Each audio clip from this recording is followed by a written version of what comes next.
La toute dernière de la matinée, avant de passer à la table ronde, l'apport de l'IA dans la cybersécurité. Dominique Meurice est vice-président vente internationale chez GetWatcher.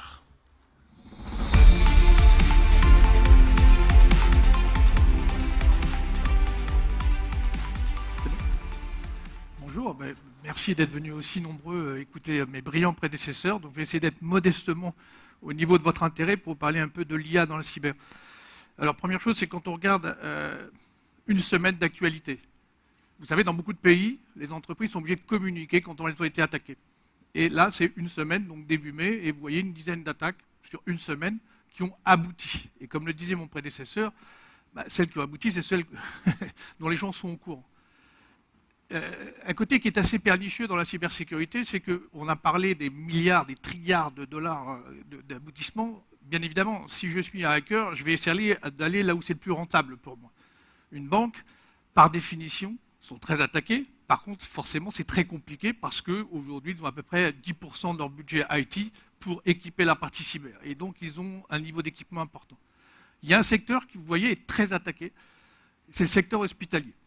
Pourquoi? Parce qu'un ransomware de service, Logbit, ça vaut 19 $ aujourd'hui sur le dark web. Donc pour 19 $, vous pouvez cibler un hôpital pour pouvoir positionner un ransomware et bloquer les services hospitaliers. Par contre, ce qui est surprenant, c'est qu'un hôpital, dans tous les pays du monde, c'est un établissement public en général. Donc payer les 10 millions de rançons pour décrypter les fichiers, pour débloquer le ransomware, c'est assez compliqué. Et là, on s'aperçoit du côté un petit peu vicieux de la chose, c'est que là, on a parlé un petit peu du Stealer tout à l'heure, merci. L'attaque la plus violente aujourd'hui, celle qui aboutit le plus, c'est la violation d'identité. Or, un contact, un patient, une donnée patient d'un hôpital, ça vaut aujourd'hui 150 $ sur le dark web.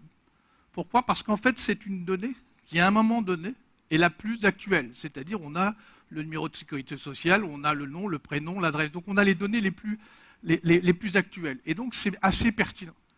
Côté très vicieux, une personne qui vient de décéder, 450 $ sur le dark web.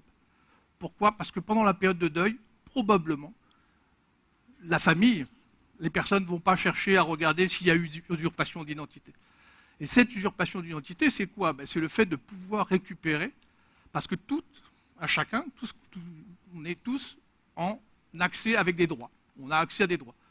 Alors moi, j'ai ma banque en ligne, mon compte en banque, vous allez vers beaucoup d'efforts pour essayer de me voler un tout petit peu d'argent, donc ce n'est pas très rentable. Par contre, dans vos entreprises, et quelles que soient les organisations, qu'elles soient publiques ou qu'elles soient privées, vous avez des droits. Et c'est ceux-là qui vont intéresser les attaquants, c'est de récupérer vos droits. Parce que si j'accède au système d'information de votre organisation, avec vos droits, je suis légitime. Et donc, toute la protection est complètement inefficace, puisque je suis, par définition, autorisé d'accéder à mes informations. Et donc, aujourd'hui, la violation d'identité, c'est vraiment le point critique et le point le plus vicieux. Et c'est pour ça qu'on voit, effectivement, la semaine dernière, il y a même eu un rapport, donc, suite à l'attaque d'Essential Health aux États-Unis, on considère que plus d'une centaine d'hôpitaux ont été attaqués. Alors, je suis français et je vous dis qu'en France, vous savez, moi, mon hôpital à côté de Versailles a été attaqué il y a 8 mois et on est toujours en service manuel. Donc, vous imaginez les dommages qui sont derrière.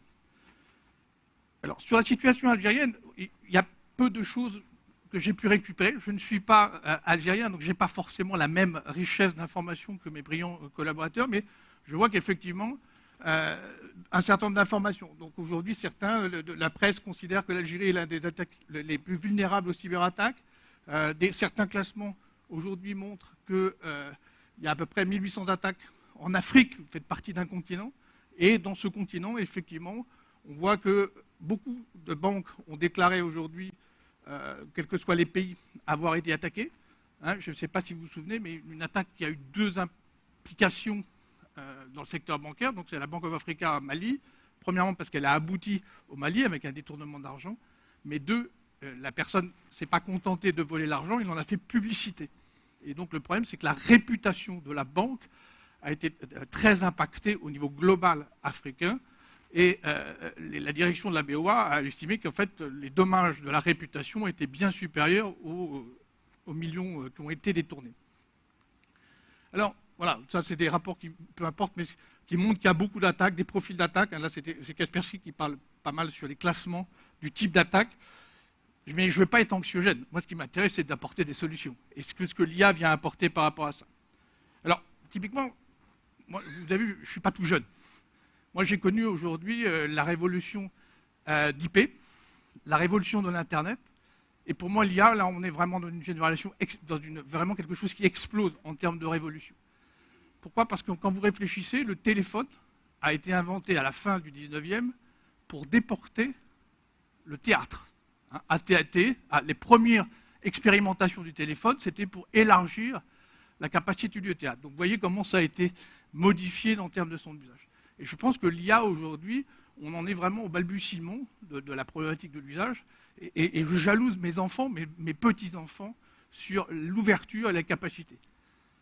Avec des bénéfices, on va parler de bénéfices, mais malheureusement aussi des choses qui peuvent être plus inquiétantes. Donc c'est pas nouveau, hein. Donc c'est la première naissance, c'est effectivement le fait qu'on a fait travailler, simuler un ordinateur à jouer aux échecs et qu'il a battu un champion du monde. Donc ça a posé des questions, ça a ouvert et du coup beaucoup de recherches. Et après, on voit des choses assez surprenantes parce que l'IA, parfois, ça génère du faux positif. Bon, là, c'est une humour, mais c'est une histoire réelle. Hein. Donc on est vraiment dans la génération de dire on a réussi à battre un champion du monde, mais pour l'instant, on est encore dans la problématique comment, effectivement, réduire la notion de faux positif, parce que c'est celle qui génère beaucoup d'activités et qui peut permettre des problèmes dans l'efficacité. Alors, l'IA, nous, dans la cyber, on utilise l'IA pour deux points particuliers. Le premier, c'est étendre ce qu'on n'est pas capable de faire au niveau humain, donc c'est étendre la capacité de détection. Mes brillants prédécesseurs ont parlé de profils d'attaque comme le Domain Generation Algorithm, comme les CNC, comme le ransomware, le beaconing.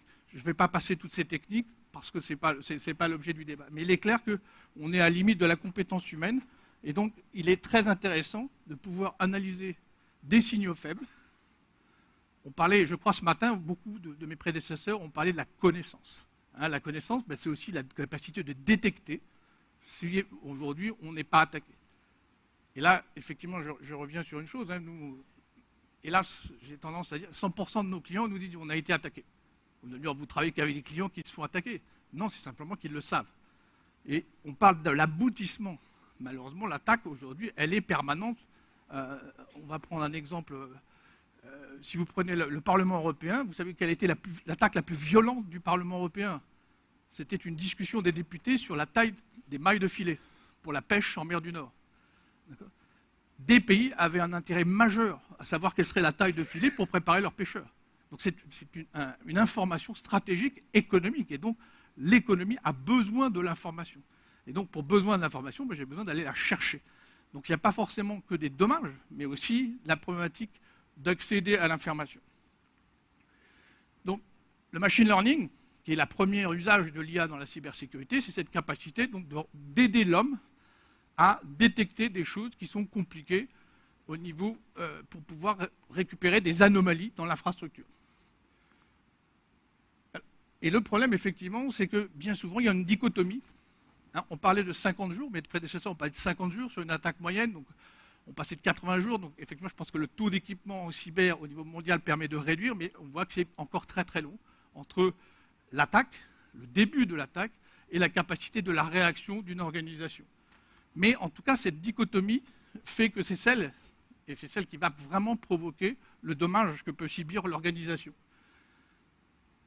La réalité d'une attaque, c'est que bien souvent, donc là, je mets juste en parallèle le fait qu'on considère qu'il y a deux éléments importants, la protection du poste de travail et la détection sur le réseau. Et donc, vous voyez qu'en fonction des différentes phases d'une attaque, les deux éléments vont venir se compléter avant, pendant et après pour pouvoir détecter des choses.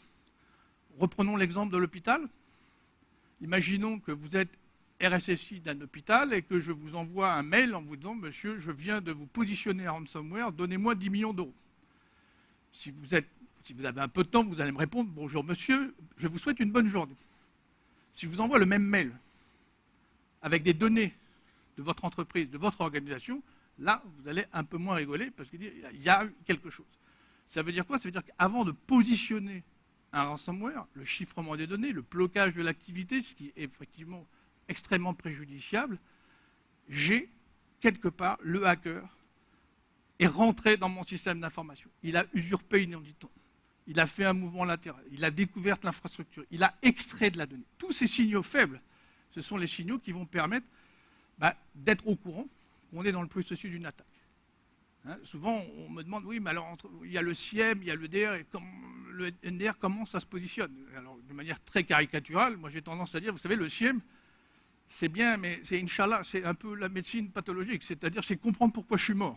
Parce qu'il y a tellement d'informations que je ne peux pas gérer en temps réel, donc c'est vraiment du forensique, c'est a posteriori. Voilà. Pourquoi aujourd'hui la médecine légiste? Le DR, le DR c'est fondamental, ça protège le poste de travail. C'est comme le SAMU, c'est comme l'hôpital. Je suis malade, je réagis. Le DR réagit à l'attaque. Et donc le NDR, le bénéfice, c'est lui, il va utiliser des technologies d'intelligence artificielle pour pouvoir justement être le médecin de famille. Le monitoring en temps réel, en permanence, et éviter d'aller à l'hôpital, voire malheureusement, éviter l'analyse pathologique.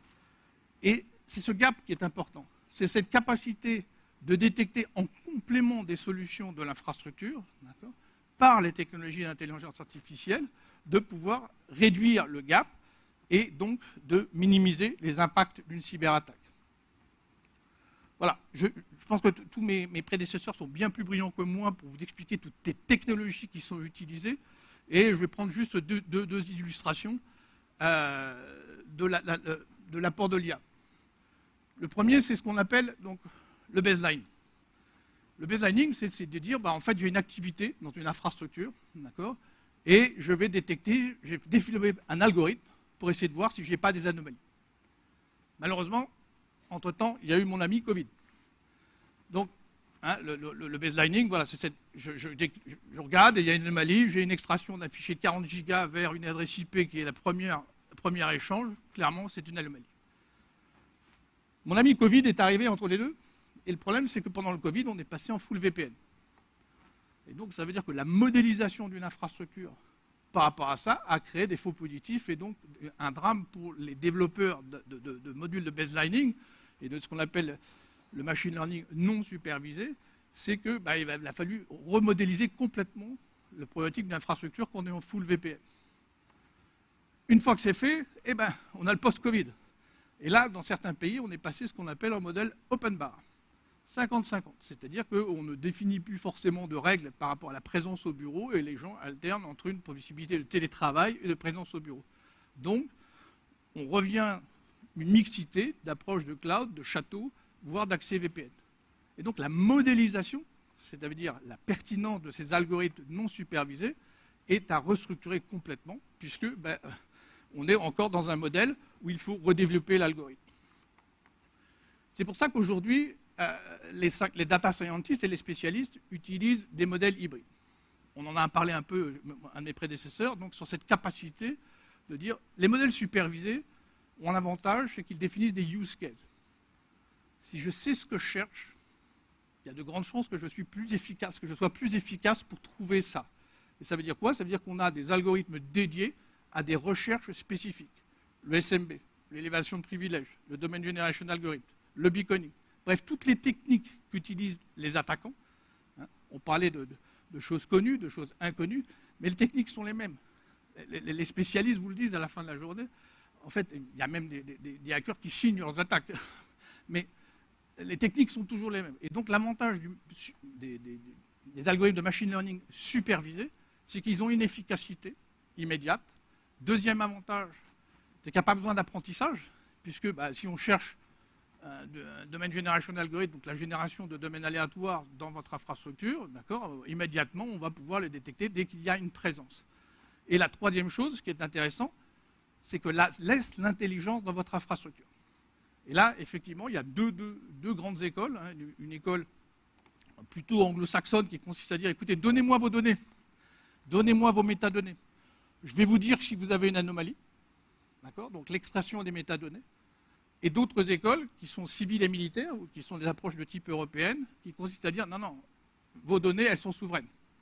Les données, elles appartiennent à l'Algérie, elles appartiennent à votre infrastructure, et donc c'est nous qui vous donnons la puissance d'analyse, mais en aucun cas on extrait les données. Donc la notion de souveraineté, qui pour nous est un point capital, parce que souvent les gens me disent oui, mais c'est pas grave, mes données sont chiffrées. Oui, alors, je vais prendre juste un exemple très rapide, si le temps me le permet. Il y a à peu près un mois, un président français de petite taille a provoqué le président Poutine. Le lendemain, 20 sites institutionnels de la France ont été attaqués par du denial of service. Ça, c'était pour amuser la galerie, pour occuper les services spéciaux, puisque, bon, DDoS, on sait très bien que ça monopolise l'infrastructure, mais ça n'a pas d'incidence au niveau de la cybersécurité.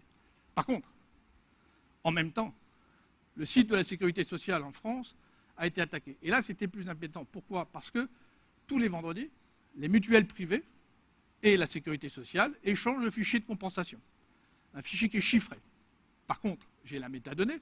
Je sais que l'adresse A, la mutuelle A et la sécurité sociale, deux adresses IP totalement établies, échangent un fichier de telle nature, de telle taille, etc., tous les vendredis. Donc pour faire un man in the middle ou pour faire une attaque entre les deux, c'est très simple puisque j'ai toutes les métadonnées.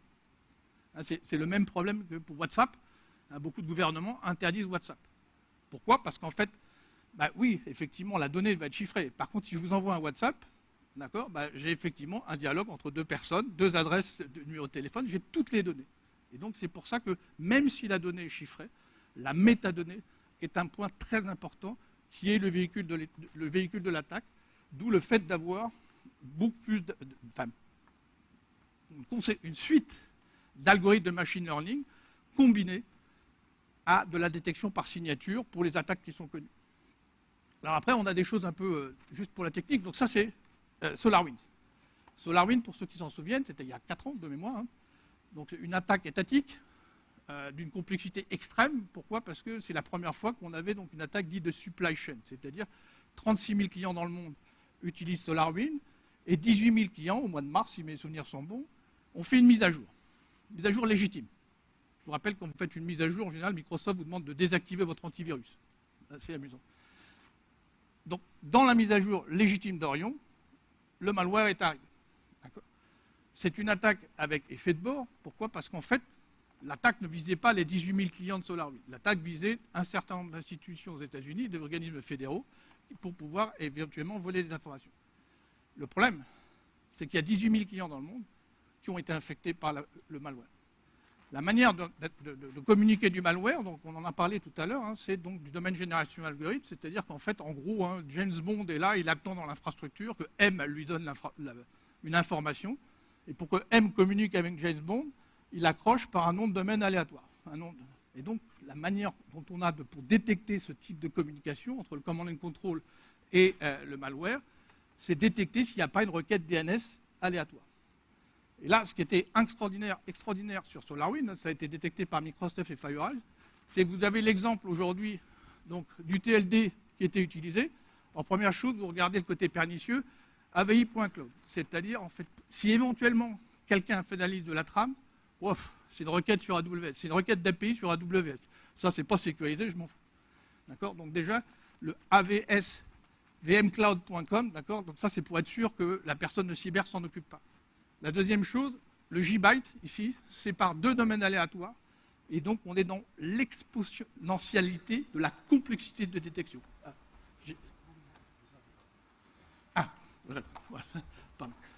Voilà. Et donc c'est là où c'était pernicieux, c'est que déjà, repérer un domaine aléatoire, bon, là, effectivement, on peut se dire, ok, clairement, ça n'appartient à aucun vocabulaire. Vous dites, l'homme aurait pu le détecter. Faites une recherche juste d'analyser les requêtes DNS dans votre infrastructure, quel que soit le nombre d'IP, vous allez être assez surpris du nombre de requêtes qu'il y a. Donc c'est humainement pas possible. Le fait que ça n'appartienne à aucun domaine, à aucune librairie connue, donc typiquement, le machine learning a un grand apport pour pouvoir permettre de détecter ce genre de choses. D'accord? Par contre, le fait qu'on ait deux séparés par un JByte, là, c'était effectivement excessivement complexe. Le côté très intéressant, c'est qu'une fois que l'attaque a été clairement maîtrisée, analysée, a posteriori, comme a fortiori, les matrices de confusion des algorithmes de machine learning qui utilisent la détection de déchets ont montré qu'ils étaient 100% de détection. Et donc ça, c'est le côté où on commence à montrer le côté vraiment bénéfice du machine learning. Après, donc on a vu, premier axe de l'IA, aider à compléter la signature, parce que la signature, c'est bien, hein, c'est la partie connue, mais on a la partie inconnue, et donc il faut utiliser des algorithmes de ML. La deuxième étape, c'est le LLM, l'IA générative. Et là, c'est une révolution, clairement, sur un sujet très simple. Vous avez vu le chiffre tout à l'heure, il manque 5 millions de compétences. Je crois que c'est toi qui as parlé, 5 millions de compétences. Et donc, ça, c'est un vrai problème pour toutes les entreprises. C'est qu'on parle de SOC, on parle de SecOps, de toute une organisation. C'est compliqué d'avoir ce type de ressources. Et l'IA générative, c'est justement l'étape complémentaire pour aider non seulement à comprendre, donc je suis devant une complexité où on me dit que j'ai une attaque de type Cobalt Strike et voilà la nature de l'attaque. Je vous passe les slides qui vont derrière pour vous expliquer une attaque Cobalt Strike, mais je me tiens sur mon stand, le stand de notre partenaire INED, pour vous démontrer. Donc c'est très compliqué, et l'IA générative va vous aider, première étape, à comprendre exactement ce qui arrive. Donc réduire la complexité de la compréhension. Donc savoir, comprendre. Et après, le LLM, donc, ces modèles de langage qui sont extraordinaires, c'est la capacité d'interagir, la réaction. Donc j'ai compris, j'ai détecté, maintenant je réagis. Et donc là, vous avez aujourd'hui, on est nombreux à vous dire, il vous faut un XDR, il vous faut un SOR, il vous faut faire des playbooks de réaction en disant que si jamais vous avez un poste infecté, vous allez définir un playbook pour pouvoir faire l'API entre mon Fortinet, mon Palo Alto, etc. Tout ça, c'est bien, ça demande de l'expertise. Donc vous avez les prestataires de SOC qui font ça pour vous, ou vous avez le LLM. Et là, le LLM, c'est juste extraordinaire. C'est que vous allez non seulement comprendre ce qui se passe, mais vous allez pouvoir poser la question, dire qu'est-ce que je fais?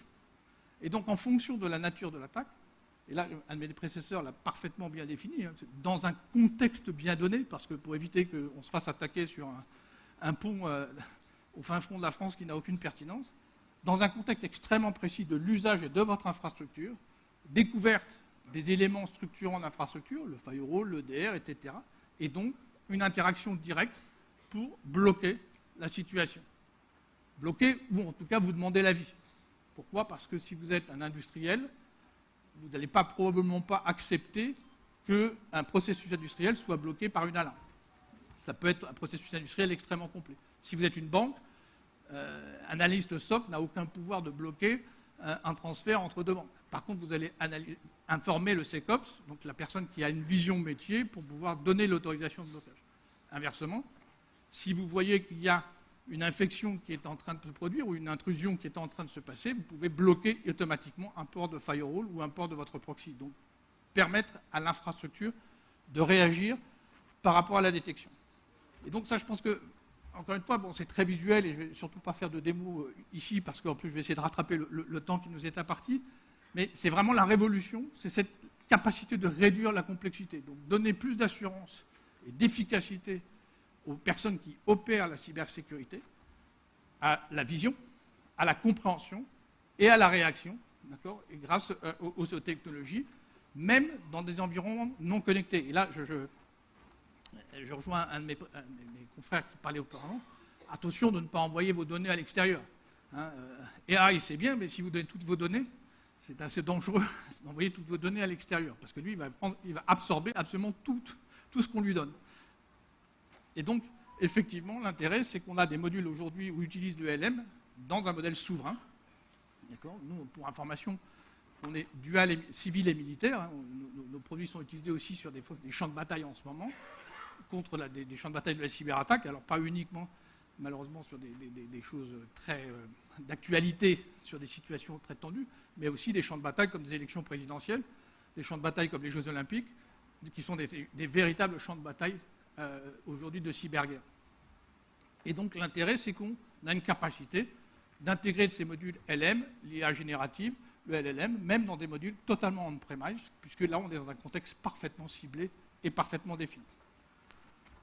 Voilà, je ne vais surtout pas vous faire de démo, parce que je pense qu'il y a un débat qui est passionnant avec des interlocuteurs qui sont beaucoup plus compétents que moi, et donc, encore une fois, sur le stand d'INET, on se tient à vos dispositions pour les gens qui veulent avoir une démonstration de comment on intègre ça à une fonction NDR. En vous remerciant beaucoup. Merci.